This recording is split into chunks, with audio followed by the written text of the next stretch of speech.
अस्सलामुअलैकुम। क्लास 9 के फ़िज़िक्स का चैप्टर नंबर 1 है हमारे पास। और आज हम लोग मेजरिंग इंस्ट्रूमेंट के सब टॉपिक वर्नियर कैलिपर को डिस्कस करेंगे। ठीक है, कि वर्नियर कैलिपर हमारे पास क्या होते हैं और किस पर्पज़ के लिए बने। So vernier caliper is use to measure length of small object inner and outer diameter. Vernier caliper हमारे पास एक मेजरिंग इंस्ट्रूमेंट है जिसको हम लोग यूज़ करते हैं किसी भी स्मॉल ऑब्जेक्ट के लेंथ को मेजर करने के लिए, उसके इनर और आउटर डायमीटर को मेजर करने के लिए। ठीक है, तो क्लियर हो आपको, जो है कि ये क्लियर हुआ कि वर्नियर कैलिपर इसको हम लोग यूज़ करते हैं किसी भी स्मॉल ऑब्जेक्ट के लेंथ को मेजर करने के लिए, उसके इनर और आउटर डायमीटर को। अब अगर इसकी कंस्ट्रक्शन की बात करें तो अगर आप इसके कंस्ट्रक्शन को देखें तो इसमें हमारे पास 2 जॉज होते हैं, one is fixed and one is movable. 2 jaws होते हैं, एक जॉ जो है वो फिक्स्ड होती है और एक जो है वो मूवेबल होती है। और इसमें हमारे पास 2 स्केल्स होते हैं, main scale and vernier scale. एक स्केल जो है इसको हम लोग मेन स्केल कहते हैं और एक स्केल को हम लोग वर्नियर स्केल होते हैं। तो अगर आप बेसिकली मेन स्केल को देखें तो इसमें हमारे पास जो रीडिंग्स इन्होंने दी है तो वो हमें सेंटीमीटर्स में या मिलीमीटर्स में इन्होंने दी है। और अब अगर आप वर्नियर स्केल को देखें तो इसमें हमारे पास 10 नंबर ऑफ़ डिविजन्स होती है। ठीक है, अब अगर आप स्क्रीन पे देखें तो आपको एक वर्नियर कैलिपर जो है नज़र आ रहा है स्क्रीन पे। अगर आप इस वर्नियर कैलिपर को देखें तो इस पे जो बॉटम साइड पे जो 2 जॉज है इन्हें हम कहते हैं लोअर जॉज। और अगर आप इसके टॉप पे जो देखें जो 2 जॉज नज़र आ रहे हैं आपको तो इन्हें हम कहते हैं अपर जॉज। अब अगर आप मैंने कहा कि इसमें हमारे पास एक फिक्स स्केल होते हैं, फिक्स्ड जॉ होती है और एक मूवेबल होती है। अब जो है आप स्क्रीन पे देखें तो एक जॉ जो है आपको मूव होती हुई नज़र आ रही है, तो ये हमारे पास मूवेबल जॉ है। और जो फिक्स कड़ी है तो ये हमारे पास फिक्स्ड जॉ है। ठीक है, अब इसमें बेसिकली 2 स्केल्स होते हैं, मैंने कहा एक मेन स्केल होती है और एक वर्नियर स्केल होती है। तो अब अगर आप मेन स्केल को देखें तो इसमें हमारे पास जो रीडिंग्स है वो सेंटीमीटर्स में दी है या मिलीमीटर्स में इन्होंने दी है। और अगर आप वर्नियर स्केल को देखें तो इसमें हमारे पास 10 नंबर ऑफ़ डिविजन्स होती है, जो आपको स्क्रीन पे जूम होती हुई नज़र आ रही है। क्या होती है? 10 नंबर ऑफ़ डिविजन्स होती है। और एक डिवीजन जो है, एक डिवीजन की जो डिस्टेंस होती है हमारे पास 0.9 मिलीमीटर होती है। यानी कि आप देखें एक पॉइंट से जो दूसरे पॉइंट तक की जो डिस्टेंस है इस वर्नियर स्केल पे वो हमारे पास 0.9 मिलीमीटर है। ठीक है, अब लीस्ट काउंट को डिस्कस करते हैं, वर्नियर कैलिपर के लीस्ट काउंट को, कि लीस्ट काउंट हमारे पास क्या होते हैं। तो अगर आप स्क्रीन पे देखें तो आपको लीस्ट काउंट का एक जो है डायग्राम नज़र आ रहा है लीस्ट काउंट का। इसमें जो है ब्लू कलर का जो स्केल है वो हमारे पास वर्नियर स्केल है और इसके बैक साइड पे जो ब्लैक कलर का स्केल है वो हमारे पास मेन स्केल है। ठीक है, तो अगर आप इस मेन स्केल के लाइन को देखें, ऊपर वाला जो है मेन स्केल का लाइन है, नीचे वाला वर्नियर स्केल का लाइन है। तो अगर आप मेन स्केल के इस लाइन को देखें, हमारे पास जो ये लाइन है तो ये जो इसकी एक डिवीजन की आप अगर डिस्टेंस को देखें, यानी कि एक पॉइंट से दूसरे पॉइंट की जो डिस्टेंस है जहाँ पर मैंने कर्सर रखा है, तो ये डिस्टेंस हमारे पास क्या है 1 मिलीमीटर है। और ये हमारे पास लीस्ट काउंट है, मेन स्केल की लीस्ट काउंट है। अब अगर हम वर्नियर कैलिपर की लीस्ट काउंट की बात करें तो आपको जो मेन स्केल पे जो एक लाइन नज़र आ रही है जिसको मैंने कर्सर रखा है, इसको मैंने रेड लाइन से एक्सटेंड भी किया ताकि आपको जो है नज़र आ सके, आपको क्लियर हो जाए।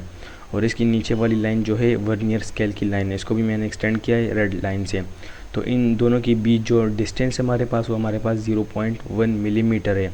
और ये डिस्टेंस जो है ये वर्नियर कैलिपर की लीस्ट काउंट है हमारे पास। ठीक है, अब अगर हम इसकी डिफिनेशन को देखें वो लीस्ट काउंट की, so the difference between one main scale division and one vernier scale division is called least count of vernier caliper. Least count basically हमारे पास डिफरेंस है वन मेन स्केल के एक डिवीजन और वर्नियर स्केल के एक division के दरमियान जो डिफरेंस है उसको हम लोग लीस्ट काउंट कहते हैं। जो यहाँ पर मैंने आपको समझाया कि इन दोनों की जो डिफरेंस है वो हमारे पास 0.1 मिलीमीटर है और ये डिस्टेंस जो है लीस्ट काउंट है वर्नियर कैलिपर की। अब अगर हम इसको मैथमेटिकली लिस्ट काउंट को देखें तो हमारे बुक में इन्होंने फार्मूला भी दिया है इस लिस्ट काउंट का, कि least count is equal to smallest reading on main scale divided by number of divisions और वर्नियर स्केल।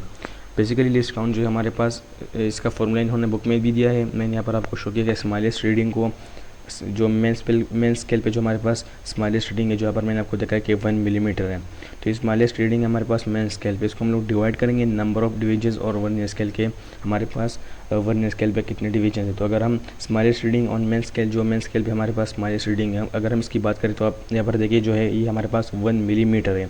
तो हम 1 मिलीमीटर को डिवाइड करेंगे नंबर ऑफ डिवीजन्स और वर्नियर स्केल के। वर्नियर स्केल पे हमारे पास कितने नंबर ऑफ डिवीजन्स है, तो यहाँ पर देखिए हमने यहाँ पर पढ़ा ना कि वर्नियर स्केल पे हमारे पास 10 नंबर ऑफ डिवीजन्स होते हैं। तो हम लोग इस स्मॉलेस्ट रीडिंग जो है वो हमारे पास 1 मिलीमीटर है, तो हम 1 मिलीमीटर को यानी कि 1 को डिवाइड करेंगे 10 नंबर ऑफ डिवीजन्स यानी 10 पे।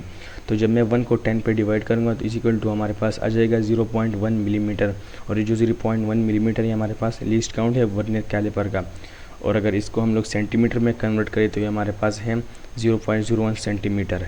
ठीक है, तो ये लिस्ट काउंट का अगर बेसिकली आप इसका मतलब देखें समझे तो लिस्ट काउंट जो हमारे पास एक ऐसा पॉइंट है जिससे नीचे जो है वर्नियर कैलिपर मेजरमेंट नहीं कर सकते। ये लास्ट पॉइंट है जो यहाँ तक वर्नियर कैलिपर जो है मेजरमेंट कर सकता है। यहाँ से नीचे जो है वर्नियर कैलिपर मेजरमेंट नहीं कर सकते, उसके लिए हम फिर कोई और दूसरा इंस्ट्रूमेंट जो है वो यूज़ करेंगे। ठीक है, तो वो लास्ट नंबर क्या है 0.01 सेंटीमीटर या 0.1 मिलीमीटर। ठीक है, नेक्स्ट है वर्किंग ऑफ वर्नियर कैलिपर। अब हम वर्नियर कैलिपर की वर्किंग को डिस्कस करते हैं कि उसकी वर्किंग क्या है। ठीक है, वो कैसे काम करते हैं। तो जैसा कि मैंने कहा कि हम जब भी वर्नियर कैलिपर से किसी चीज़ की मेजरमेंट करते हैं उससे हम स्मॉल ऑब्जेक्ट्स की लेंथ को मेजर करते हैं, उनके इनर और आउटर डायमीटर को मेजर करते हैं। ठीक है, तो हम जब भी वर्नियर कैलिपर से किसी भी ऑब्जेक्ट के मेजरमेंट करते हैं तो हम पहले देखते हैं कि उसमें कोई एरर है कि नहीं है। ठीक है, तो इस सूरत में हम लोग क्या करते हैं, हम लोग वर्नियर कैलिपर के जो 2 जॉज है, ठीक है, उनको हम लोग टाइटली क्लोज करते हैं। क्या करते हैं, टाइटली क्लोज करते हैं। फिर हम देखते हैं कि अगर मेन स्केल का जो 0 है वो वर्नियर स्केल के 0 के साथ कोइंसाइड कर रहे हैं, तो अगर वो वर्नियर स्केल के 0 के साथ कोइंसाइड कर रहे हैं तो इस सूरत में हमारा जो 0 एरर है वो हमारे पास 0 है। हम लोग उस एरर को क्या कहते हैं, 0 एरर कहते हैं। तो जब भी मेन स्केल का 0 वर्नियर स्केल के 0 के साथ कोइंसाइड करता है तो इस सूरत में हमारे पास 0 एरर जो है वो 0 होता है। ठीक है, अगर हम इसको देखें तो इफ़ डिफिनेशन को तो 0 एरर की, so if 0 line of vernier scale coincides with the 0 line of main scale then 0 error will be 0। जब भी वर्नियर स्केल का 0 लाइन कोइंसाइड करता है मेन स्केल के 0 लाइन के साथ तो इस सूरत में हमारे पास 0 एरर क्या होगा, 0 एरर विल बी 0 के 0 हमारे पास 0 होगा। अब 0 एरर को फर्दर जो है 2 टाइप्स में डिवाइड किया गया, एक है पॉजिटिव 0 एरर और एक है नेगेटिव 0 एरर। ठीक है, तो अगर हम पॉजिटिव 0 एरर को देखें तो पॉजिटिव 0 एरर जब भी हम इन दोनों को कोइंसाइड करते हैं मेन स्केल के 0 लाइन को और वर्नियर स्केल के 0 लाइन को, तो जब भी हमारे पास वर्नियर स्केल का 0 लाइन मेन स्केल के 0 लाइन से राइट साइड में आता है तो इस सूरत में हमारे पास 0 एरर क्या होगा, पॉजिटिव होगा, तो इसको हम लोग पॉजिटिव 0 एरर कहते हैं। ठीक है, जब भी मेन स्केल के 0 से वर्नियर स्केल का 0 लाइन जो है वो राइट साइड में आएगा यानी कि राइट साइड में आएगा तो उसको हम लोग पॉजिटिव 0 एरर कहेंगे। ठीक है, डेफिनेशन को देखें, if 0 line of vernier scale is on right is on right to the 0 line of main scale then 0 error will be positive। ठीक है, जब भी वर्नियर स्केल का 0 लाइन मेन स्केल के 0 लाइन के राइट साइड में होगा तो हमारे पास इसका एरर जो होगा वो पॉजिटिव में होगा। ठीक है, अब अगर नेगेटिव 0 एरर को देखें तो जब भी हम लोग मेजर में इसको टाइटली क्लोज करते हैं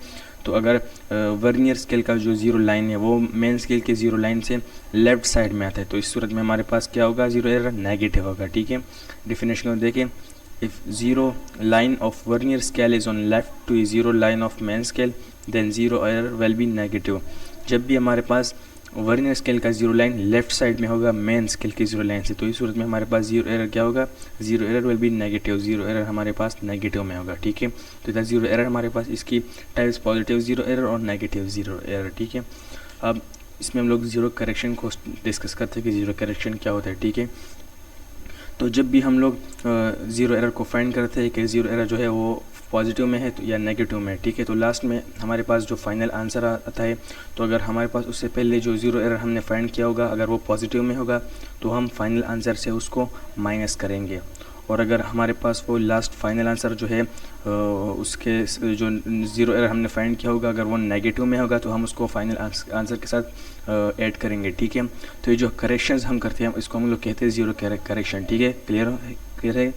जब भी हम पॉजिटिव हमारे पास जो 0 एरर हमने फाइंड किया अगर वो पॉजिटिव में है तो हम उसको उसको हम लोग फाइनल आंसर के साथ माइनस करते हैं, और अगर वो नेगेटिव में तो हम उसको फाइनल आंसर के साथ ऐड करते हैं। ठीक है, तो ये जो करेक्शंस हम करते हैं इनको हम लोग कहते हैं 0 करेक्शन। क्लियर, तो 0 करेक्शन को हम लोग कहते हैं, इसको हम लोग ये भी कहते हैं कि 0 correction is negative of 0 error. 0 correction हमारे पास क्या है, नेगेटिव है 0 एरर का। ठीक है, सो आई होप कि आपको यह अच्छा लेक्चर जो है क्लियर हो गया होगा। तो इस तरह की मज़ीद वीडियोस देखने के लिए हमारे चैनल को सब्सक्राइब करें और वीडियोस को लाइक करें, ठीक है, ताकि आपके काम आ सके। और अगर इस चैप्टर की जो बाकी वीडियोस आपने नहीं देखी तो उसको भी आप वो जो है आपको हमारे चैनल के प्लेलिस्ट पर मिल जाएगी, तो उनको भी आप ज़रूर देखें और वीडियोज़ को लाजमन लाइक करें, चैनल को सब्सक्राइब करें। टेक केयर, अल्लाह हाफिज़।